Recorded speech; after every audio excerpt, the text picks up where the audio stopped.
VV National Plastic Chairs உடலுக்கு rest சேருக்கு best. Welcome you all to FIBA Asia Cup qualifiers men November 22nd and 25th at Nehru Indoor Stadium, Chennai. Entry free.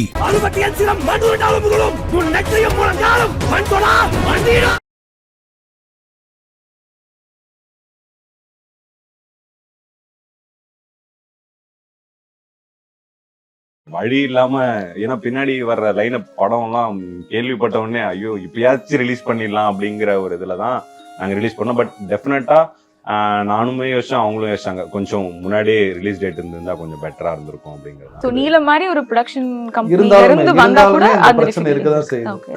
Maybe நீலத்துக்கு இன்னும் அதிகமா இருக்குன்னு நினைக்கிறேன். எங்க producer வந்து ரொம்ப புதுசு, அவருக்கு வந்து சினிமா எக்ஸ்பீரியன்ஸ் கிடையாது. அந்த இதுல அவர் வந்துட்டு அவர் எப்ப நான் இந்தியாவுக்கு வரணும் அப்ப படம் ரிலீஸ் பண்ணலாம்னு சொல்லிட்டு வந்தாரு. அந்த ஒரு இதனால ஒரு 2 மாசத்துக்கு முன்னால ரிலீஸ் பண்ண வேண்டியது. அது சில காரணங்கள் அவருக்கு காரணம் சொல்ல முடியாது, வேற சில காரணங்களால அது இதாயிடுச்சு. அந்த 2 மாசத்துக்கு முன்னால பண்ணியிருந்தா ஒருவேளை நல்லா ரீச் ஆயிருக்குமோன்னு எனக்கு தோணுச்சு. நான் யோசனை அரக்கணும், நான் கோயம்புத்தூர்ல எப்படி நம்ம படத்தை வந்து லாங்குவேஜ் எப்படின்னா அங்கதான் எனக்கு இங்க விட அங்கதான் எனக்கு பயங்கர ரெஸ்பான்ஸ். அந்த அம்மா பேசுறப்பெல்லாம் எல்லாம் கைத்தட்டி சிரிச்சாங்க.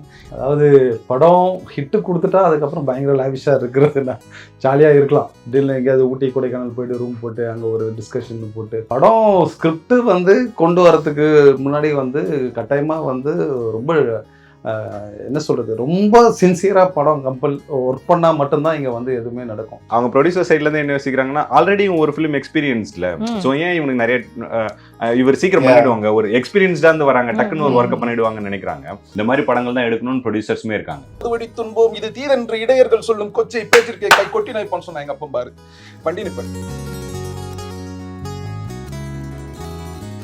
பாத்தியா பகல்லே போறத நான் சொன்னப்ப நம்ப மாட்டேன்னு இப்ப பாரு எப்பா ஊர்வம்பு நமக்கு இருக்கு, அப்படிப்பட்டவங்க கிடையாது இந்த கல்யாணம் அப்படின்னு சொல்லுவாங்க. நான் ஃபர்ஸ்ட் கேரளால போய் ஒருத்தட்ட கதை சொன்னேன், அவர் நல்லா தூங்கினாரு கதை கேட்டு. என்ன மாதிரியான வார்த்தைகள் கேட்டு அந்த ரிஜெக்ஷன் அப்படின்றது நடந்திருக்கு? கண்டிப்பா கூப்பிடுறோம் அப்படின்னா அது அண்டர்ஸ்டுட். ஃபோன் பண்ணுறோம், போனே எடுக்க மாட்டாங்க. ஊர்விஸ் மேம் அழுதுட்டு இருப்பாங்க, அப்படியே கேமரா அங்க பேன் பண்ணா டைரக்டர் தேம்பி விக்கி அழுவாரு. ஐயோ நானும் அழுதுட்டு இருக்கீங்க. எமோஷன் படத்துக்கு எமோஷன் அழுதாதான் ஆடியன்ஸே அழ வைக்க முடியும். காமெடி படம் எடுத்தா டைரக்டர் சிரிச்சிட்டே இருப்பாரு. Galatta presents debut directors round table 2024ல இன்னைக்கு என் கூட நம்ம இந்த வருஷம் பார்த்து ரசிச்ச நிறைய படங்களுடைய டைரக்டர்ஸ் தான் வந்து இருக்காங்க. ஐ ஹாவ் ஜமா படத்தோடைய டைரக்டர் திரு பாரி அவர்கள், வணக்கம், வெல்கம். ஜே பேபி படத்தோடைய டைரக்டர் திரு சுரேஷ் அவர்கள், பிளாக் படத்தோடைய டைரக்டர் KG பாலசுப்ரமணியம் அவர்கள், ரோமியோ படத்தோடைய டைரக்டர் விநாயக் அவர்கள், அண்ட் போகும் இடம் வெகு தூரம்லே படத்தோடைய டைரக்டர் மைக்கேல் அவர்கள், ப்ளூ ஸ்டார் படத்தோடைய டைரக்டர் ஜெயக்குமார் அவர்கள். டு பிகின் வித், இப்போ ஒரு டைரக்டர் அப்படின்ற அந்த சாய்ஸ்க்கு பின்னாடி வந்து பல வருஷம் தாட் ப்ராசஸ், பல வருஷம் எக்ஸ்பீரியன்ஸ், பல வருஷம் நிறைய புதுசான விஷயங்கள் கத்துக்கிறது. ஓகே, ஐ எம் ரெடி அப்படின்னு ஒரு படம் எடுத்து முடிச்சதுக்கு அப்புறமா இப்போ நீங்க எல்லாம் உட்காந்துருக்கீங்க. இப்போ வந்து இந்தந்த விஷயங்கள் நான் இன்னும் கத்துக்கல, அவர் இந்த விஷயம் இன்னும் நான் நினைச்சதை விட கொஞ்சம் டிஃபிகல்ட்டா இருக்கு அப்படின்னு உங்களுக்கு பட்ட விஷயங்கள் after your first film release. நான் வந்து யோசிக்கிறது வந்து நான் எழுதுந்து நிறைய எழுதினேன், அது கட் பண்ணிருக்கலாம் அப்படின்னு தோணுச்சு. ஓகே, அதனால நிறைய ஷூட் பண்ண வேண்டியது ஆயிடுச்சு. அது தேவையில்லாத ஒரு இதுவாச்சு. இன்னும் எழுதுறப்பே கிளியரா எனக்கு இவ்வளவுதான் வேணும், கரெக்டான ஒரு பேஜஸ் வந்து இது பண்ணிருக்கலாம். அப்போ அப்படி இருந்தால் இன்னும் விஷுவலா நான் நிறைய ஷூட் பண்ணிருக்கலாம். மேபி அது படம் எடுத்தது அதுல நிறைய இருக்கும், அது நிறைய எக்கச்சக்கமா இருக்கும். அதை தாண்டி எங்களுக்கு வந்து ப்ரமோஷன் கண்டிப்பா பண்ணணும். அந்த ஏரியா எனக்கு சரியா தெரியல. அந்த இதுலதான் நிறைய படம் மாட்டிக்குது அப்படின்னு நான் நினைக்கிறேன். ப்ரமோஷன் ரொம்ப முக்கியம். அந்த ப்ராசஸ் ரொம்ப என்ஜாய் பண்றோம். அதாவது ஒரு படம் பண்ணும்போது தான் இந்த படம் வரதுக்கு முன்னாடி வரைக்கும் என்னால டைரக்ட் பண்ண முடியுமான்னு தெரியாது. படம் பண்ணும்போது தான் ஓகே என்னால படம் பண்ண முடியுது, சீன் பண்ண முடியுது, ஸ்கிரீனுக்கு ஒரு ஃபிலிம் எடுக்க முடியுது அப்படின்றது தெரியுது. படம் பார்த்து முடிச்சதுக்கு அப்புறமா okay I'm ready to take a feature film now and then இப்போ I have to master it. First அண்ணன் சொன்ன பாயிண்ட்லேயே வந்து எனக்கும் அப்படிதான், எழுதும் போதே இன்னும் கொஞ்சம் நல்லா ப்ரிசைஸாக எழுதணும் அப்படிங்கிறதுல வந்து இருக்கு. ஏன்னா எக்ஸ்ட்ரா டீட்டெயிலிங் ஒரு பயம் இருக்கு, இது கன்வே ஆகாமல் போயிருமோ அப்படின்னு சொல்லி நம்ம நிறைய எழுதிடுறோம். எந்த டைமிங்ல சொல்லணும், எவ்வளோ சொல்லணும், அது எப்படி சரியா சொல்லணும் அப்படிங்க, அது வந்து ரொம்ப முக்கியமான லேர்னிங்காக இருந்தது. இன்னொன்று அவர் ப்ரோ சொன்ன மாதிரியும் வந்து ப்ரமோஷன்ஸ், ஏன்னா எங்களை மாதிரி இப்போ புது டைரக்டருங்கிறத புது ஹீரோவா வரும்போது எப்படி அந்த ப்ரமோஷன்ஸ்க்கு கொண்டு போய் சேர்க்கறது. இப்போ அடுத்த படம் பண்ணும்போது கூட அது எப்படி பார்த்தாலும் ரிலேட்டிவ்லி நியூ மாதிரி தான் திரும்பவும் அது எப்படி போய் கொண்டு போய் சேர்க்கணுங்கிறது வந்து இங்க உள்ள எல்லாருக்குமே எங்கேயோ முன்ன பின்ன வந்து நீங்க எதிர்பார்த்த ரிலீஸ் டேட் தானா, இப்ப யோசிச்சு பார்க்கும்போது இது கொஞ்சம் வேற டைம்ல வந்திருக்கலாம் அப்படின்னு ஆடியன்ஸா எங்களுக்கு ஃபீல் ஆகுது. ஏன்னா இந்த 6 படங்களுமே வந்து தியேட்டரை விட ஓடிடியில பார்க்கும்போது இதை நாங்க தியேட்டர்ல மிஸ் பண்ணிட்டோம்னு கண்டிப்பா யாராவது ஒருத்தங்க சொல்லி கேக்குறோம். ஃபர்ஸ்ட் அந்த ஃபீலிங் எப்படி இருக்கு? இங்க ப்ரீ பிசினஸ்னு ஒண்ணு இருக்கு இல்லைங்களா, அது வந்து புது படங்களுக்கு வந்து ரொம்ப வீக்கா இருக்கிறதுங்கிறது வந்து எங்களுக்கு புரியறதுக்கே ஒரு சர்டன் பீரியட் ஆயிடுச்சு. படம் முடிச்சு ப்ரொடக்ஷன் என்ன நினைச்சாங்கன்னா நம்ம ப்ரீ பிசினஸா ஒரு சிலது எதனா சேல் பண்ணிட்டு நம்ம ரிலீஸ் பண்ணலாம் அப்படிங்கிற மாதிரி யோசிச்சாங்க. பட் நான் நியூங்கிறதுனால நிறைய பிசினஸ் வந்து இப்போ ஓடிடி பிசினஸே வந்து வேற மாதிரி இருக்கு. அதனால வந்து அது அப்படியே தள்ளி போயிட்டு வேற வழி இல்லாம, ஏன்னா பின்னாடி வர்ற லைனப் படம்லாம் கேள்விப்பட்ட உடனே ஐயோ இப்பயாச்சும் ரிலீஸ் பண்ணிடலாம் அப்படிங்கிற ஒரு இதுல தான் நாங்க ரிலீஸ் பண்ணோம். பட் டெஃபினட்டா நானுமே யோசிச்சேன், அவங்களும் யோசிச்சாங்க கொஞ்சம் முன்னாடியே ரிலீஸ் டேட் இருந்திருந்தா கொஞ்சம் பெட்டரா இருந்திருக்கும் அப்படிங்கிறதான். பட் ஓடிடில ரிலீஸ் ஆகி நீங்க சொல்ற மாதிரி அட்லீஸ்ட் அதுலயாவது பார்த்துட்டு எனக்கு பாக்குறாங்க அப்படிங்கறதே வந்து சந்தோஷம் தான். படம் ரீச் ஆகுது அப்படிங்கிறது, ஏன்னா எடுத்ததே அவங்க கிட்ட போய் ரீச் ஆகணுங்கிறது தான் இல்லைங்களா. அது எந்த ஃபார்ம்ல ரீச் ஆனாலும் பரவாயில்ல. வில்லன்பு ப்ரீசேல் பண்றதுன்றது ரொம்ப பெரிய ஒரு மோசமான சூழ்நிலை தான் இங்க இருக்கு. நீல மாதிரி ஒரு ப்ரொடக்ஷன் கம்பெனில இருந்து வந்தா கூட அந்த பிரச்சனை இருக்கதான் செய்யுது. மேபி நீலத்துக்கு இன்னும் அதிகமா இருக்குன்னு நினைக்கிறேன். ஸோ அது ஒரு பெரிய பிரச்சனையாக இருந்தது. ஏன்னா அப்புறமா சரி அது நடக்கும்போது நடக்கட்டும்ன்ற ஒரு மைண்ட் செட்டுக்கு வந்துட்டோம். அதுக்கப்புறமா சரி ப்ரீசேல் பண்ணினாலும் பரவாயில்லன்ட்டு அப்புறமா ப்ரொடியூசர் தான் கால் எடுத்து அவர் ஓன் ரிஸ்கில் தான் அப்புறம் ரிலீஸ் பண்ணது.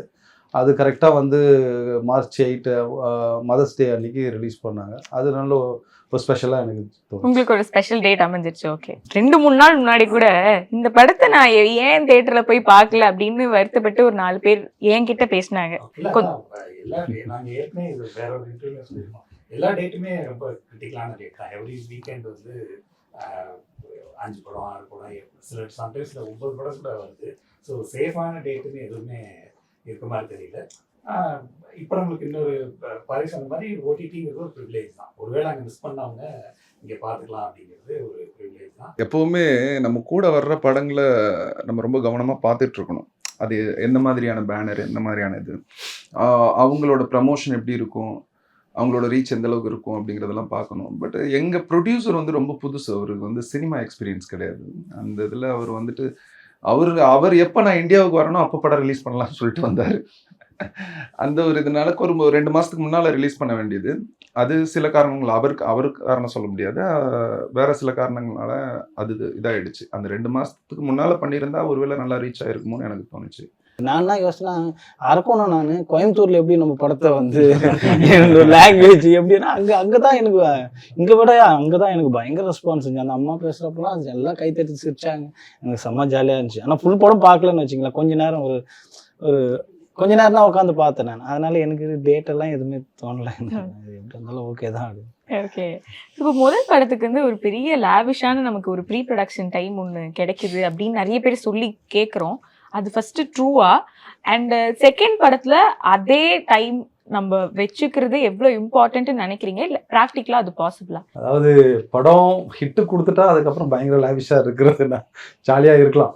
ஓகே, அது யாரும் கேட்கறதுக்கு யாரும் கிடையாது. ஏன்னா அது திடீர்னு எங்கேயாவது ஊட்டி கொடைக்கானல் போயிட்டு ரூம் போட்டு அங்கே ஒரு டிஸ்கஷன் போட்டு ஒரு 15 நாள் 1 மாதம் அப்படிலாம் ரூம் எடுத்துட்டு இது வந்து ஒரு பேட்டர்னாகவே எல்லாமே ஒர்க் பண்ணுற ஸ்டைலில் தான் இருக்காங்க. படம் ஸ்கிரிப்ட் வந்து கொண்டு வரதுக்கு முன்னாடி வந்து கட்டாயமாக வந்து ரொம்ப என்ன சொல்கிறது, ரொம்ப சின்சியராக படம் ஒர்க் பண்ணால் மட்டும்தான் இங்கே வந்து எதுவுமே நடக்கும். அப்படி பண்ணுறது தான் வந்து ரொம்ப நல்ல விஷயமா நான் நினைக்கிறேன். அது வெளிநாட்டில் போனால் தான் மூடு வரும். இங்கே லாஸ்ட் மொமெண்ட்ல கூட கிரியேட் பண்ணோம். அந்த படம்லாம் அப்படியே போயிடுச்சு. அந்த கதையெல்லாம் அவ்வளோ எஃபர்ட்ஸ் போட்டது வரல. இல்ல, அது ரொம்ப நாளா கிரியேட் பண்ண படங்கள்லாம் செகண்ட் படங்கள் தான். அந்த மொமெண்ட்ல இப்போ பிளாக் உங்களோட ஃபர்ஸ்ட் படமா இருக்க வேண்டிய படம் இல்லை. சரி, அப்ப அதுக்கு முன்னாடி அந்த ஒரு ப்ரீ ப்ரொடக்ஷன் போட்டு எனக்கும் அதுதான் ஏவிவி ஃபர்ஸ்ட் படம் கிடையாது. வேற ஸ்கிரிப்ட் தான் முன்னாடி வச்சு நான் ட்ரை பண்ணிருந்தேன். திடீர்னு நடுவில் வந்தது தான். அப்புறமா தான் ஜேவி நடுவில். அவர் ஃபர்ஸ்ட் ஃபிலிம்க்கு என்னன்னா அது ரொம்ப டிபெண்ட்ஸ் ஆன் ப்ரொடக்ஷன் தான். இப்போ ப்ரொடக்ஷன் இப்போ நான் வந்து விஜயானி சார் கிட்ட கதை சொன்னேன்.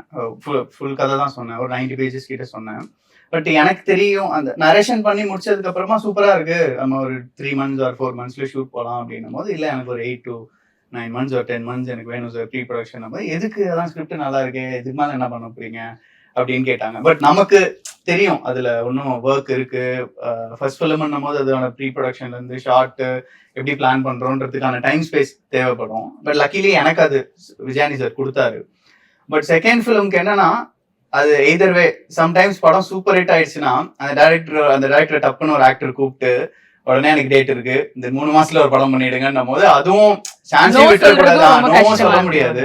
டக்கு டக்குன்னு பண்ணிடணுமேனு ஒரு 3 monthsல பண்ணுவோம். அதனாலதான் சம்டைம்ஸ் இவர் படம் அப்போ இருந்த மாதிரி இந்த படம் இல்லையே அப்படின்றதுக்கான ரீசன் அவருக்கு அந்த டைம் ஸ்பேன் கொடுக்கல அந்த டைரக்டருக்கு. ஃபர்ஸ்ட் படத்துல வந்து யாருமே தெரியலங்கும் போது ஆடியன்ஸ் வந்து கொஞ்சம் லிவரேஜ் எடுத்துருவாங்க.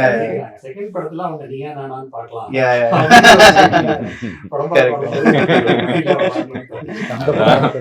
முத வாட்டி ஒண்ணு மன்னிச்சு விட்டேன், எல்லா சீனும் நல்லா இருக்குன்னு சொல்லிட்டேன். எதனா 10 நிமிஷம் ஸ்லோவா இருந்துச்சு, 10 நிமிஷம் ஸ்லோன்னு எழுதிருவேன். அதனால நம்ம எப்பயுமே ஒரு ஆன் பாயிண்ட்ல இருக்கிறது. இன்னொன்னு அவங்க ப்ரொடியூசர் சைட்ல இருந்து என்ன யோசிக்கிறாங்கன்னா, ஆல்ரெடி ஒரு ஃபிலிம் எக்ஸ்பீரியன்ஸ்ல, சோ ஏன் இவனுக்கு நிறைய இவர் சீக்கிரம் பண்ணிடுவாங்க, ஒரு எக்ஸ்பீரியன்ஸ்டா இருந்து வராங்க, டக்குன்னு ஒரு ஒர்க்க பண்ணிடுவாங்கன்னு நினைக்கிறாங்க. பட் அது ஒர்க்கா பண்ணிடலாம், எக்ஸிகியூஷன் பார்ட்ல பண்ணிடலாம். ஆமா அதுல பண்ணிடலாம். பட் ரைட்டிங்கா அந்த டிஃபரன்சியேஷன் வந்து அவங்க கொஞ்சம் இது டைம் கொடுத்தாங்கன்னா, எங்க நீங்க ஆல்ரெடி படம் பண்ணுங்க சீக்கிரம் எழுதுங்க அப்படின்னு. அப்படி வரவே வராது. எழுதணும்னு உட்கார்ந்தாதான் வந்து எக்ஸாமுக்கு படிக்கிற மாதிரியே இருக்கு. தூக்கம் வருது, வந்து உட்கார முடியல, ரொம்ப நேரம் எழுந்து இப்படி நடக்கிறோம் அப்படி நடக்கிறோம், வீட்லயே திட்டுறாங்க, ஏன் ஒரு இடத்துல உட்காந்து எழுதுங்களேன் அப்படிங்கிற. முக்கியமான பார்ட்னா அந்த ரைட்டிங் போர்ஷன் பார்ட் இருக்குல்ல, அது எங்க லைஃப்ல வந்து நாங்க ஒர்க் பண்றோம்னே நம்ப மாட்டாங்க எங்க ஃபேமிலி. ஜாலியா அப்படியே போயிட்டு எழுதிட்டு சுத்திக்கிட்டு அப்படி எங்கேயாவது வெளில போயிட்டு வரோம்னா ஜாலியா இருக்க நீங்க பாத்துட்டு இருக்க. ஆனா வீட்டுல சப்போர்ட் அவங்க வேலை விஷயமா தான் போறாங்க, படம் பார்க்க போறது வேலை விஷயமா தான் போறாங்க. படம் பாக்குறோம் வேலைக்காக பாக்குறோம்னு நினைக்க மாட்டாங்க, ஜாலியா இருக்கு. படம் பாக்குறீங்க, கும்பலா உட்காந்து பேசுறீங்க, தலைவலிக்கலன்னா அது கூட போய் அது வேலை ஜாலி ஜாலியா 2 படம் பார்க்க ஜாலியா மண்டை பிச்சுட்டு ஐயோ ஐடியா கிடைக்கலன்னு சுத்திட்டு இருப்போம். எது ஃபர்ஸ்ட் ஃபிலிம்ன்றதோட எந்த ஃபிலிம்னா உங்களுக்கு கடைசி ஃபிலிமா இருக்கும் ஒழுங்கா பண்ணலாம். அது அதுல வந்து கேர்ஃபுல்லா எழுதணும்னா அந்த பயம் இருந்துச்சுனாலே பண்ணலாம். வீட்டுல உட்கார ஆபீஸ் போயிட்டோம்னா ஓரளவுக்கு நல்ல mind. Okay okay super. Actually என்னோட ஒரு முக்கியமான கேள்வியில இந்த ஒரு பாரிசன் ஒரு கேள்வியாவே இருந்தது. ஒரு பக்கம் வந்து நம்ம ஆத்மார்த்தமா இந்த கதைகள் இந்த மாதிரி கதைகள் வந்து நான் என்னோட ஐடென்டிட்டி அதுதானே, அந்த மாதிரி கதை சொல்றதுக்கு அவங்க இருக்காங்க, இந்த மாதிரி கதை சொல்றதுக்கு நான் வந்திருக்கேன் அப்படிங்கிற ஒரு ஸ்டாண்ட் எடுத்துதான் எல்லாருமே வந்து நம்ம படம் பண்றதுக்காக வரோம். அண்ட் இன்னொரு பக்கம் இந்த ட்ரெண்ட்னு ஒண்ணு இருக்கு சார், இது வந்து ஹாரர் காமெடி சீசன் சார், இது வந்து ஒரு த்ரில்லர் சீசன் சார், இல்ல இந்த மாதிரி ஒரு கேமியோ சீசன் சார், அப்படி இல்ல ஏதோ ஒரு சின்ன விஷயமா அந்த ட்ரெண்ட்னு ஒண்ணு இருக்கு. இதை எப்படி பேலன்ஸ் பண்றீங்க? அதுக்குள்ள இருக்கிற டிஃபிகல்டிஸ் இது நாங்க பேலன்ஸ் பண்றது கிடையாது, இது ப்ரொடியூசர்ஸ் தான் பேலன்ஸ் பண்றது. ப்ரொடியூசர்ஸே கதை கேட்கும்போது இது இந்த மாதிரியான படங்கள் தான் இப்ப நல்லா போகுது, அப்போ இந்த மாதிரியா கதை வச்சிருந்தா சொல்லுங்க அப்படின்னு அவங்க தீர்மானிக்கிறது தான். ஒரு டைரக்டரா எல்லாருக்குமே நல்ல படம் பண்ணணும், தனக்கான ஒரு படத்தை பண்ணணும், தான் யாருங்கிறத காட்டணும் அப்படிங்கிறது தான் எல்லாரோட ஆசையாகவும் இருக்கும். அது நம்ம அந்த மாதிரி கதைகளை வச்சுட்டு முயற்சி பண்ணும்போது அவங்க அது பிடிக்கலன்னு சொல்லலாம். இப்ப அடுத்தடுத்த தயாரிப்பாளர்கிட்ட போகும்போது யாராவது ஒருத்தர் அந்த கதையை வந்து அக்செப்ட் பண்ணிட்டாங்கன்னா, அப்பா நம்ம நினைச்சது அது தயாரிப்பாளரோட இதுதான் சாய்ஸ். அவங்க என்ன நினைக்கிறாங்களோ அது மாதிரியான சினிமாக்கள் தான் அங்க வரும். டைரக்டர் மாதிரி தான் நீங்க சொல்றீங்க இல்லைங்களா, இந்த மாதிரி கதைகள் தான் நான் சொல்லணும்னு டைரக்டர் வந்த மாதிரி இந்த மாதிரி படங்கள் தான் எடுக்கணும்னு ப்ரொடியூசர்ஸுமே இருக்காங்க. இப்ப ட்ரெண்டுக்கு எடுக்கிற ப்ரொடியூசர்ஸ் இருக்காங்க, இல்ல நான் இந்த மாதிரி நல்ல கண்டென்ட் ஓரியன்ட் ஃபிலிம்ஸ் தான் பண்ண போறேன் அப்படின்னு இருக்க ப்ரொடியூசர்ஸுமே இருக்காங்க. நம்ம அதை ஃபைண்ட் அவுட் பண்றது தான் இருக்கு.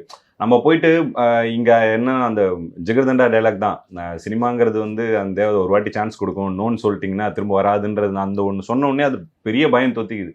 யாரும் ப்ரொடியூசர் கிட்ட அவர் வந்து இப்படி இருக்கான்னு கேட்டு நோ சொல்லிட்டேன்னா திரும்ப நமக்கு சான்ஸே கிடைக்காம போகுமோங்கிற பயத்திலே வந்து நிறைய பேர் இப்படி இருக்காங்க. அப்படி இல்லாம தைரியமா ஒரு சில இடங்கள் என்ன சொன்னா, நம்ம கதை சொல்லப்படுறதுக்கு தேவையான ப்ரொடியூசர்ஸ் கண்டிப்பா இருப்பாங்க. நம்ம கொண்டு போற ஸ்கிரிப்ட் வந்து ஒருவேளை அவங்களுக்கு வந்து இம்ப்ரெஸ் பண்ணல, சரி ஏதாவது ஹாரர் இதாக இருந்தால் கொடுங்க இதை பண்ணுங்க அப்படின்னா உடனே வந்துட்டு சரி உட்காந்து ஹாரர் கதை வந்து பண்ணி கொண்டு போற டைரக்டர்ஸும் இருக்காங்க. இல்லைன்னா அப்படி பண்ணி கொண்டு போனதுக்கு அப்புறமா இல்ல இப்ப ட்ரெண்டே மாறிடுச்சு இப்ப வந்து வேற படம் ஆக்ஷனுக்கு போயிடலாம். ஆக்ஷன் மாதிரி இல்ல ஏதோ ஒண்ணு. அதே மாதிரி அது ரொம்ப ஆஸ்பத்திரியாக. simple-ஆ கிடையாது. அது அதனால அப்ப அது வரைக்கும் டைம் ஸ்பெண்ட் பண்ணி நம்ம ஒர்க் பண்ணது வந்து அப்புறமா அது வந்து பயங்கர வேஸ்டா தான் போகும். இப்போ நிறைய பேசும்போது அந்த ப்ரொடியூசர்ஸ் கிட்ட போற அந்த நரேஷன், ஜென்ரலா நரேஷன் யாரெல்லாம் வந்து நரேஷன்ல ஸ்ட்ராங், யாரெல்லாம் கொஞ்சம் நரேஷன் ஐயோ நீங்க படிச்சிருங்களே தயவு செய்து அப்படின்னு சொல்றது? நான் அது சொல்றேன் ஃபர்ஸ்ட் ஐடியா மட்டும் சொல்லுவேன், தயவு செஞ்சு என் ஸ்கிரிப்டை படிச்சிருங்க, எனக்கு சொல்ல தெரியாது அப்படின்றேன். ஓகே, என்ன ஐடியாவா என்ன சொன்னீங்க அப்போ நீங்க அசோக் கிட்டயோ? நான் தான் இந்த மாதிரி ஒரு கிராமத்துல விளையாடுற பசங்க அப்படிதான் சொன்னேன். நான் அதான் சொன்னேன். அதுக்கப்புறம் நான் படிச்சிருங்க அப்படின்னு சொன்னேன். நான் எனக்கு ஏன்னா நான் எழுதுறதுல எனக்கு தெரியும், அது நான் என்னால கதை சொல்ல வராது, நீங்க படிச்சிட்டீங்கன்னா உங்களுக்கு கிளியரா தெரியும் அப்படின்னு சொல்லிட்டு இப்போ வரைக்கும் அதான் சொல்லுவேன் நான். ஓகே, ஆக்டர்ஸ் கிட்ட அது ஓகே, ப்ரொடியூசர்ஸும் படிக்கிறதுக்கு ரெடியா இருக்காங்க இல்ல அவங்க கதை சொல்றது பெட்டரா இருக்குன்னு? ஒரு வாட்டி கதை சொல்லுவோம் ஃபர்ஸ்ட், நம்ம ஐடியாஸ் அவங்களுக்கு பிடிச்சிருந்தா தான் நம்மள கூப்பிடுவாங்க மறுபடியும். எனக்கு அப்படிதான், எனக்கு நடந்தது மட்டும் நான் சொல்றேன். அவங்க நான் சொன்ன கதை அவங்களுக்கு சரி ஓகே பவுண்டட் எடுத்துடுவாங்க அப்படின்னா, சரி பவுண்டட் எடுத்துனா அதுவும் ஒரு 4-5 மாசம் கழிச்சு தான் திருப்பி கூப்பிட்டாங்க படிச்சுட்டு. அதனால எனக்கு அந்த ப்ராசஸ் அப்படிதான் போச்சு.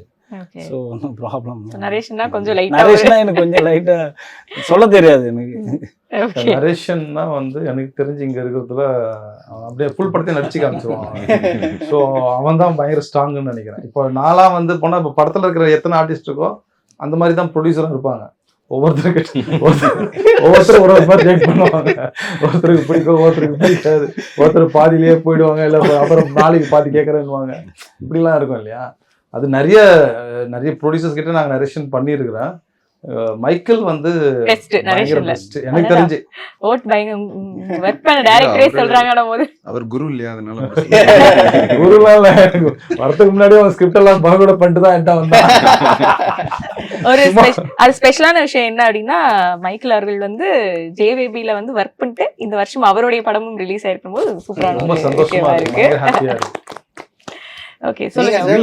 எனக்கு ஆக்சுவலா எப்படி வரும்னா, அது ஒவ்வொருத்தரோட அனுபவம் தான், எக்ஸ்பீரியன்ஸ். இப்போ நான் ஃபர்ஸ்ட் கேரளாவில் போய் ஒருத்தட்ட கதை சொன்னேன். அவர் நல்லா தூங்கினாரு கதை கேட்டு, தாலாட்டு நல்லா பாடிங்கன்னு தெரிஞ்சது. அப்போ அதுக்கு பிறகு நம்ம சொல்லுவோம்ல, இப்போ பொதுவா சிலர்லாம் கதை சொல்லும் போது பேட் வேர்ட்ஸ் அதிகமா யூஸ் பண்ணுவாங்க. அது அப்போ அந்த வேர்ட்ஸ் யூஸ் பண்ணும்போது நல்லா தானே பேசிட்டு இருந்தான், அப்ப நான் யூஸ் பண்ணல, அந்த டைம்ல யூஸ் பண்ணல. அது தப்பு ஃபீல் பண்றீங்களோ? இன்னும் கொஞ்சம் அது நம்ம நாமளா இன்னும் கொஞ்சம் அவங்கள அவங்க தூக்கத்துக்கு போறாங்கன்னு தெரிஞ்சதுன்னா 2-3 வார்த்தையை போட்டு அதுல தப்பே இல்ல.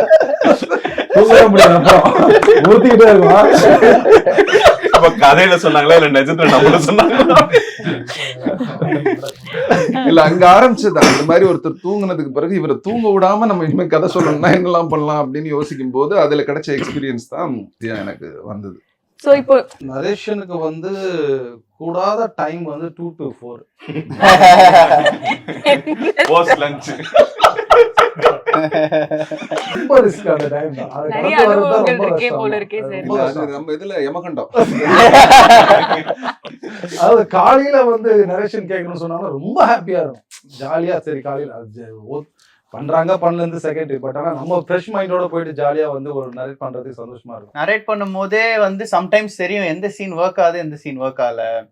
இன்ட்ரெஸ்டா கேட்கறவங்களோட ஃப்ளோலயே வந்து நமக்கு சொல்லும் போதே தெரியும். ஏன்னா ரொம்ப நேரமா டைலாக் சொல்லினே இருக்கோமே, ஓகே இந்த சீன் ரொம்ப பெருசா இருக்கு அப்படின்னு சொல்லிட்டு அதை கொஞ்சம் ஸ்பீடப் பண்ணிட்டு அடுத்த சீனுக்கு போவோம். ஸோ நரேஷன் வந்து ஒரு எனக்கு ஒரு பர்சனலா நல்ல லேர்னிங் கொடுக்கும். அது நரேஷன்ல கதை டெவலப் ஆகும். ஆமா ஆமா புதுசா நீங்களே என்ன சொல்றீங்க? ஆமா ஏதோ சொல்லுங்க.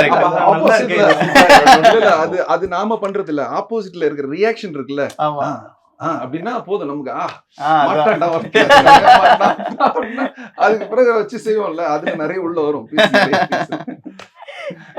நரேஷன் கொடுக்கறத விட ஸ்கிரிப்ட் கொடுக்கறது தான் பெட்டர் நினைக்கிறேன். ஆனா நரேஷன் கேட்கறாங்க, எல்லா பக்கமும் ஹீரோட்ட சொல்றதோ இல்ல ஹீரோயின் எல்லாருமே நரேஷன் கேட்கறாங்க.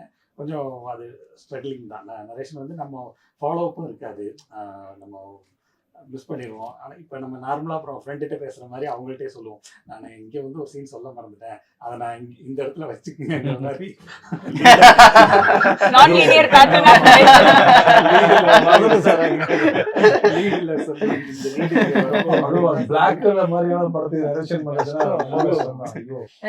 கதை கேட்டோடனே ப்ரொடியூசர்ஸ் வந்து என்னலாம் சொல்லி என்ன மாதிரியான வார்த்தைகள் கேட்டு அந்த ரிஜெக்ஷன் அப்படின்றது நடந்திருக்கு? கண்டிப்பா கூப்பிடுறோம். அப்படின்னா அது அண்டர்ஸ்டுட். ஃபோன் பண்றோம்.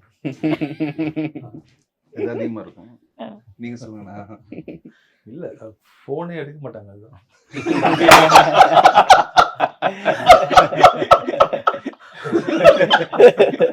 எடுக்க மாட்டாங்க.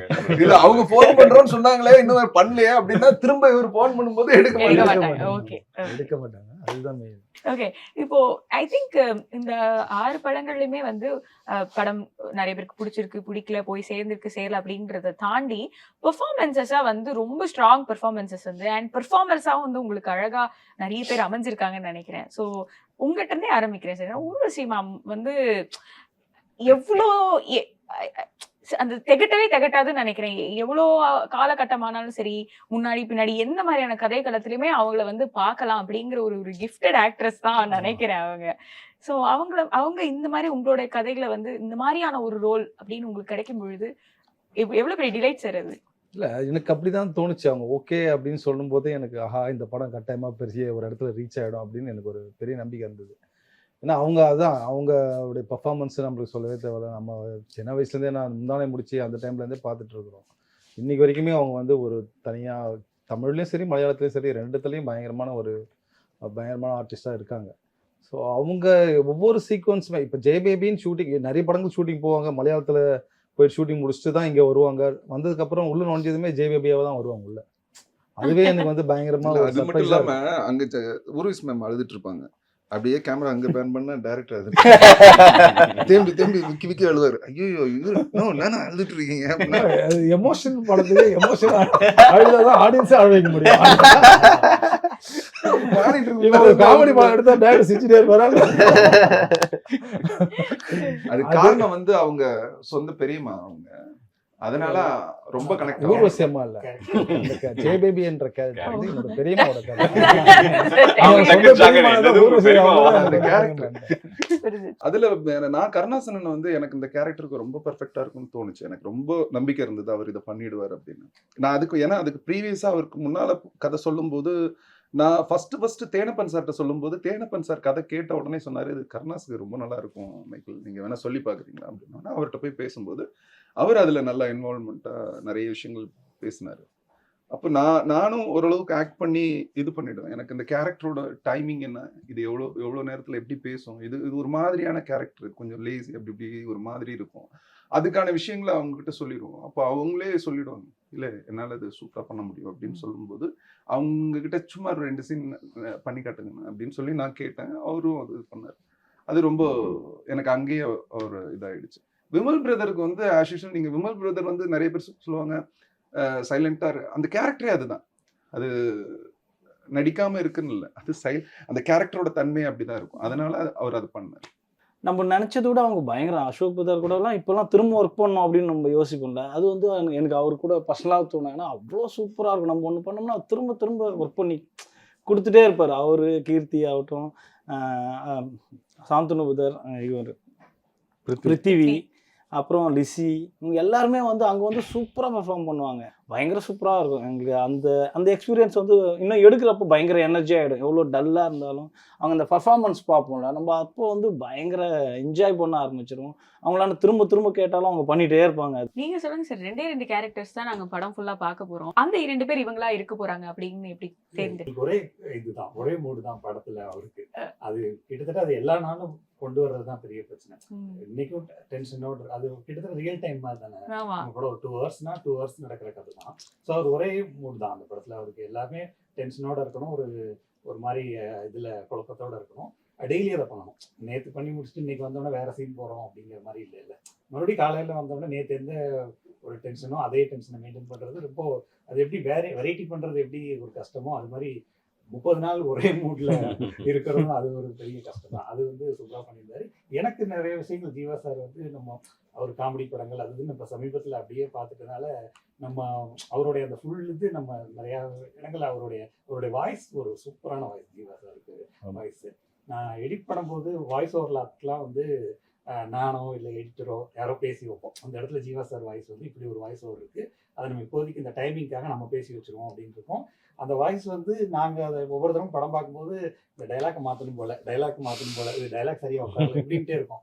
கடைசி வரைக்கும் அது பெட்டரான டைலாக்கே எதுவுமே வராது. சரி பரவாயில்லன்னு அதே வாய்ஸை ஜீவா சார் பேசுனதுக்கப்புறம் அந்த வாய்ஸ் போட்டோம்னா அப்படி அவ்வளோ சினிமேட்டிக்காக இருக்கும் ஒரு வாய்ஸ். கிட்டத்தட்ட நான் யோசிப்பேன், சார் இவர் வாய்ஸ் வந்து ஒரு டைப்பில் இவர் வாய்ஸும் அஜித் சார் வாய்ஸும் ஒரே மாதிரி இருக்கும். அந்த ஒரு பேஸாக அந்த ஒரு சார்மிங்கான ஒரு வாய்ஸ் அவருக்கு. அது சூப்பராக அவருடைய இந்த படத்தில் அதுக்கு நிறைய வாய்ஸ் ஓவர்லாப் நிறையா இருந்தது.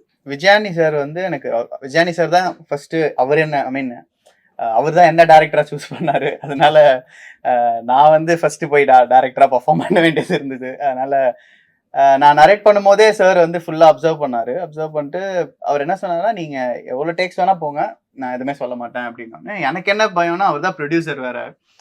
எப்படி நம்ம டேக் போக நமக்கு டைம் ஆகும், ப்ரொடக்ஷன் ப்ரெஷர் இருக்கும், பண்ண முடியுமா அப்படின்றது. பட் அந்த கேரக்டர் நான் எழுதினதே சாருக்காகன்னும் போது எனக்கு ரொம்ப பிடிக்கும் அந்த கேரக்டர். அறிவுன்றது வந்து ஒரு இன்ட்ரோவர்ட், ஒரு சுற்றி இருக்கிற எல்லாரும் கலாய்ச்சாலும் அவர் மட்டும் இன்னசென்ட்டாக அப்படி சிரிச்சுட்டே இருக்கிற ஒரு இன்னசென்ட்டான முகம். அது ஹியூமனாகவே அவர் விஜயானி சார் வந்து ஒரு ஸ்வீட்டாக, நான் போய் ஷார்ட் ரெடி அப்படின்னு ஏதாவது இல்லை எக்ஸ்பிளைன் பண்ண போகிறேன், அவர் ஏதாவது ஒர்க் பண்ணிட்டு இருக்காருன்னா பார்த்த உடனே இப்படி குளிச்சிடும். ஓகேன்னு அதுக்காக நம்ம இன்னும் குடிக்கணும். ஓகே சார், ஓகே ரெடி அப்படின்னு அந்த அளவுக்கு பணிவா இருப்பாரு. ஏன் லாஸ்டா வந்தேன்னா வந்து நீங்களே உங்களுடைய ஹீரோ அண்ட் டைரக்டர் அப்படிங்கிறது ஒரு காரணம்.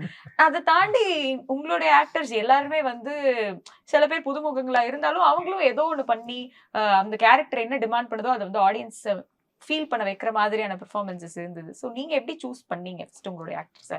நான் முதல்ல இந்த கதையை முழுக்க பெர்ஃபார்மன்ஸை நம்பி தான் எழுதின கதை இது. நான் வந்து அவங்க டேரக்டர்ஸாக ரைட்டர்ஸாக எழுதுவாங்க, நான் வந்து ஆக்டராக இந்த கதையை எழுதுறேங்கிறதுனால ஒரு சினிமே நடிப்பை வச்சு தான் நகர்த்தி கொண்டு போகணும் அப்படிங்கிறது. இன்னொன்று வந்து இப்போ நம்ம ஆக்டராக யோசிக்கும் போது இப்போ ஒரு சீன் இப்போ இருக்குன்னா, இப்போ ஏன் இப்போ என்னோட இதில் வந்து ஆக்டர்ஸுக்கு கொஞ்சம் ஈஸியாக இருந்தது எல்லாருக்குமே. ஏன் ஈஸியாக இருக்குன்னா, இப்போ ஒரு சீன் கோவப்படுறாங்கன்னா நான் அது அந்த ரீசனிங்கோட தான் நான் அந்த சீன்ஸே எழுதுறேன். இப்போ இதுக்கு முன்னாடி சீன் அவங்க கோவப்படுற மாதிரியோ இல்லை முன்னாடி விஷயங்கள் ஏதோ அவங்கள ப்ரொவோக் பண்ணுற மாதிரியோ அந்த ரியாக்ஷன் வர்றதுக்காக தான் அது எழுதுறதுனால ஆக்டர்ஸுக்கு வந்து அது ரொம்ப ஈஸியாக இருந்தது. அது அவங்களுக்கு உள்ள வரும்போது எல்லாருமே என்ஜாய் பண்ண ஆரம்பிச்சிட்டாங்க, எல்லா ஆக்டர்ஸுமே. அது இல்லாமல் எல்லாருக்குமே ரிஹர்சல் இருந்தது. ஒரு 20 days எல்லாருமே அவங்க டைலாக்ஸ்லாம் படிச்சுட்டாங்க, எல்லாருக்கும் என்னன்னு தெரியும். இனி போய் இந்த சீன் சொன்னோன்னா அவங்க அந்த டைலாக்கை கடகடன்னு பேசிடுவாங்க. அங்கே போயிட்டு எவ்வளோ டேக் போனாலுமே அவங்ககிட்ட நானுமே அது யோசிக்கவே மாட்டேன். 10 டேக்னாலும் நாங்கள் போவோம், அவங்களுமே பண்ணுவாங்க. ஏன்னா அந்த 10 டேக் போகிறது மேட்டர் இல்லை, அந்த 10 டேக்கும் என்ன நம்ம கொண்டு போறோம் அப்படிங்கறத ரொம்ப தெளிவா ஆக்டர்ஸ் கிட்ட சொல்றோம். அந்த ஈகோ இல்லாம அதை அண்டர்ஸ்டாண்ட் பண்ணிக்கிறது ரொம்ப இம்பார்ட்டன்ட். அது வே ஆஃப் நம்ம சொல்றதுல தான் இருக்கு இல்லைங்களா. நம்ம முகத்துல ஏதோ ஒரு டிஸ்கம்ஃபர்ட் அவங்க கிட்ட போய் காட்டிட்டோம்னா அவங்களுக்கு டக்குன்னு ஒரு மாதிரி ஆயிரும். இருக்கிறதுலே வந்து அவங்க வந்து ஒரு கேஜி ஸ்டூடெண்ட்ஸை பேம்பர் பண்ற மாதிரி தான் பண்ணணும். ஏன்னா திடீர்னுன்னா அவங்க ஒரு மாதிரி ஆயிடுவாங்கன்ற மாதிரி தான் ஆக்டர்ஸ். ஏன்னா வந்து அவங்களோட ரியாக்ஷனை தான் நீங்க கேப்சர் பண்ணி ஆடியன்ஸுக்கு காட்ட போறீங்க. எண்ட் ஆஃப் தி டே நம்ம என்ன பண்ணாலும் எவ்வளோ எழுதியிருந்தாலும் அது எவ்வளோ செலவில் படம் பண்ணாலும் அவங்க ரியாக்ஷன் தான் வரப்போகுது. ஸோ வந்து அதை மைண்ட் லெவலில் ஆக்டர்ஸை வந்து கம்ஃபர்ட்டாக வச்சிருக்கிறது வந்து ரொம்ப ரொம்ப முக்கியமானது. எவ்வளோ கோவப்பட்டாலும் சரி, என்ன பண்ணாலும் சரி, ஆக்டர்ஸ் கிட்ட ஒரு துளியும் நம்ம காட்டக்கூடாது, டிஸ்கம்ஃபர்ட்டும் காட்டக்கூடாது. அப்படி போயிட்டு நீங்கள் அவங்க கிட்ட எவ்வளோ இது பண்ணீங்கனாலும் பண்ணுவாங்க. நியூவாக வர்றவங்களுக்கும் அதே தான். அவங்களுக்கு நான் வந்து இன்னொன்று வந்து அவங்கள ரெஸ்ட்ரிக்ட் பண்ண மாட்டேன். நான் ஒரு பிளேயை கிரியேட் பண்ணிட்டு இந்த பிளேக்குள்ள நீங்கள் வாங்க, நீங்கள் பண்ணுங்க. சண்டை போடுறீங்களா, நிஜமாலே சண்டை போடுங்க. நீங்க வந்து உங்களுக்கு ரெஸ்ட்ரிக்ஷன்லாம் கிடையாது. கேமரா ரெஸ்ட்ரிக்ஷன்ஸும் உங்களுக்கு கொடுக்க மாட்டேன். நீங்க இப்படிதான் போகணும், இப்படிதான் வரணும், உங்க இஷ்டம், நீங்க எப்படி வேணா பண்ணுங்க. ஆக்டர்ஸை ஃப்ரீயா ஃப்ளோ பண்ண விடும்போது அவங்க கிட்ட இருந்து ஒரு மேஜிக் வந்து கண்டிப்பா நடக்கும். அப்படி பிலீவ் பண்ணி எடுக்கிறதுனால எனக்கு ரொம்ப ரொம்ப ஈஸியா இருந்தது. ஒரு சின்ன ப்ரிவிலேஜ் எடுத்துக்கிறேன் பாரி, நீங்க ஆக்டராகவும் இருக்கிற காரணத்தினால உங்களுக்கு ஒரு க்ளோஸ் டு சீன் இல்ல ஒரு டயலாக் ஏதாவது எங்களுக்கு நீங்க பேசி காமிச்சா நாங்க ஜாலியா கேட்டு. இப்போ எனக்கு என்ன, நான் எழுதும் போதே நிறைய ரெஸ்ட்ரிக்ஷன்ஸ் வச்சுட்டு இப்படிதான் பண்ணணும் அப்படிங்கிற மாதிரி இது பண்ணுவேன். எனக்கு ரொம்ப பிடிச்சதுன்னா அந்த பல இடத்துல சொல்ற மாதிரி தான் அந்த புரணி பேசுற சீன் தான் எனக்கு ரொம்ப ரொம்ப பிடிச்சிருக்கும். அது ஆனால் அது ஏன்னா நிறைய லேடிஸ் கூட உட்காந்து பேசும்போது அவங்களாம் கிராமத்தில் அப்படி குசு குசுன்னு பேசுவாங்க. என்ன சொல்றாங்கன்னு கேட்காது. அப்போ சொல்லுவாங்க அவங்க, பாத்தியா பகல்லே போறத நான் சொன்னப்ப நம்ப மாட்டேன்னு, இப்போ பாரு எப்பா ஊர் வம்பு நமக்கு எதுக்கு, அப்படிப்பட்டவங்க கிடையாது இந்த கல்யாணம் அப்படின்னு சொல்லுவாங்க. இதெல்லாம் அங்கிருந்து பார்த்து அப்படி ரசிச்சு எடுத்தது. இதெல்லாமே ரொம்ப ரசிச்சு பண்ண சின்ன சின்ன விஷயங்கள் தான். அந்த ரொம்ப சின்ன சின்ன இடங்கள் வந்து எனக்கு ரொம்ப பிடிக்கும். அவர் குடிகோவிந்தன் பேசிட்டு இருக்கும்போது கூட பின்னாடி அந்த ரியாக்ஷன் கொடுத்துட்டே அவர் ஒன்று இது கூட உட்காந்து பேசினுக்கிற போ ஏஞ்சி அப்படின்றது. இந்த சின்ன சின்ன இடங்களும் வந்து ரொம்ப பிடிக்கும். அது அதெல்லாம் ரொம்ப நல்லா இருந்தது. மைக்கேல் அதே மாதிரி நடிச்சு காட்டுவாரா? ஓகே, பயங்கரமான மைக்கேல் ஆடியன்ஸ் நிறைய சேர்ந்துட்டாங்க. ப்ளீஸ். ஒரு கவிதை ஒண்ணு இருக்கும். இவர் சரக்கு அடிச்சுட்டு வண்டியில ஏறி உட்காருவார். அதாவது அவர் திட்டுவார், வண்டியில உட்காந்து சரக்கு அடிக்கிறது என்ன பாரா அப்படின்னு சொல்லி திட்டுவாரு. அப்போ நீ மட்டும் தம் அடிச்சு அது என்ன சாமி காட்டுற ஊதுபத்தி அப்படின்னு சொல்லி அவர் கவுண்டர் போட்டோன்னே, யோ எல்லாத்தையும் இது பண்ணிட்டு வாய அப்படின்னு சொல்லிட்டோன்னா அவர் தூக்கி உள்ள வச்சுட்டு எல்லாத்தையும் அந்த மேட்டை தூக்கி அவன் மேல உள்ள கோவத்தை அந்த மேட்ல காட்டுவார். காட்டிட்டு உள்ள போட்டுட்டு திரும்ப ஏறி உட்காருவாரு. உட்காந்துட்டு இவரால சும்மா இருக்க முடியாது. ஒரு பதட்டம், ஒரு டென்ஷன் இருந்துகிட்டே இருக்கும். எதுக்குன்னா நம்மள ரொம்ப கேவலமா திட்டானே அப்படின்ட்டு ஒரு இது, ஒரு மாதிரி துச்சமா நினைச்சிட்டானே அப்படின்னு சொல்லிட்டு அது இந்த கேரக்டருக்குள்ள அப்படியே இருக்கும். அப்படியே ஒரு டென்ஷன், பதட்டம் அப்படியே வரும். அப்படிமா அது பிறகு சரக்குனா உனக்கு என்ன சாதாரணமா போச்சா? கவியோசுரம் பாரதி சரக்கை பத்தி என்ன சொல்லியிருக்காரு தெரியுமா? பச்சை முந்திரி தேன்பழம் கொண்டு பாட்டு பாடி நச்சாறு பிழிந்த இச்சை தீர மதுவடி துன்போம் இது தீரென்று இடையர்கள் சொல்லும் கொச்சை பேச்சிருக்கே கை கொட்டி நாய்ப்பான்னு சொன்னா எங்க அப்பா பாரு. வண்டி நிப்பாட்டு இப்படி சொல்லிட்டு டக்குன்னு அகைன் உடனே வண்டி நிப்பாட்டுன்னு சொல்லிட்டு இங்க திறந்துட்டு வெளில குதிக்க போவார். இது எதுக்காக வச்சிருப்போம்னா இவர் எல்லா இடத்துலயுமே சடனா ரியாக்ட் பண்ணுவாரு. எப்ப எதை செய்வாருன்னே தெரியாது. அது அவரோட லாஸ்ட் எண்டு கூட அப்படிதான் இருக்கும். அது மாதிரியான ஒரு கேரக்டர், அந்த கேரக்டரோட ஸ்கெட்சுக்காக அந்த இது பண்ணோம். அதுக்கப்புறம் அது 3 மணி நேரம் 4 மணி நேரம் எடுத்து வச்சாரு.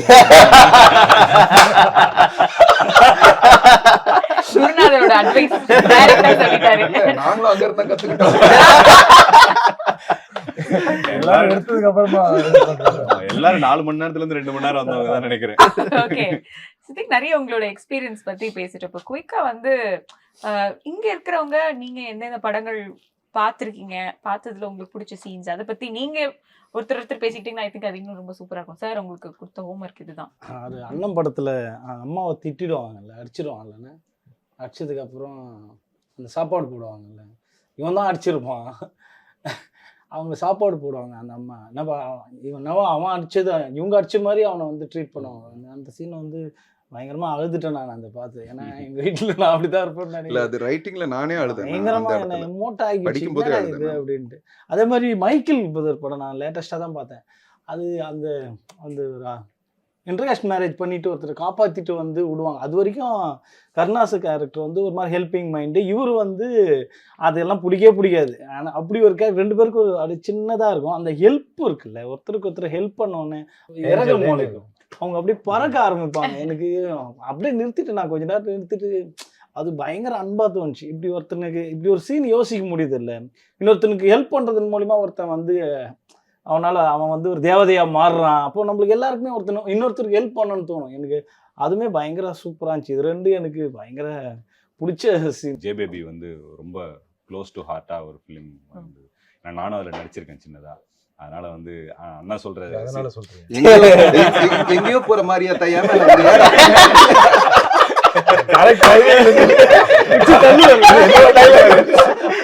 போஸ்ட் ஆபீஸ்ல முடிச்சு தள்ளுவான் மாறிதான்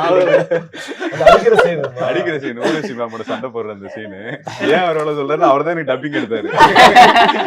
இல்ல நான் வந்து அந்த சீனை ரசிச்சு பார்த்தேன். எனக்கு அந்த கேரக்டர் வந்து அது ஒரு சின்ன கேரக்டர், ஒரு சின்ன கேரக்டர். அது அந்த இடத்துல அப்படி ஒரு தூக்கி போட்டு எங்கேயோ போற மாதிரி என் மேல வந்து ஏறாத்தான்னு சொல்லி அப்படின்னு சொல்லிட்டு ஏய் பரவாயில்ல இந்த ஒரு சின்ன கேப்ல ஃபில் பண்றாரு அப்படிங்கிற மாதிரி எனக்கு தோணுச்சு. அங்கேயே ஊர்வசி மேம் சொன்னாங்க, யார் இந்த பையன் பயங்கரமா நடிக்கிறாங்க அப்படின்ட்டு என்கிட்ட சொன்னாங்க. அப்பயே அதுக்கப்புறம் பார்த்தா வெளியில போய் ஹீரோவா டைரக்டா படமா பண்ணாங்க.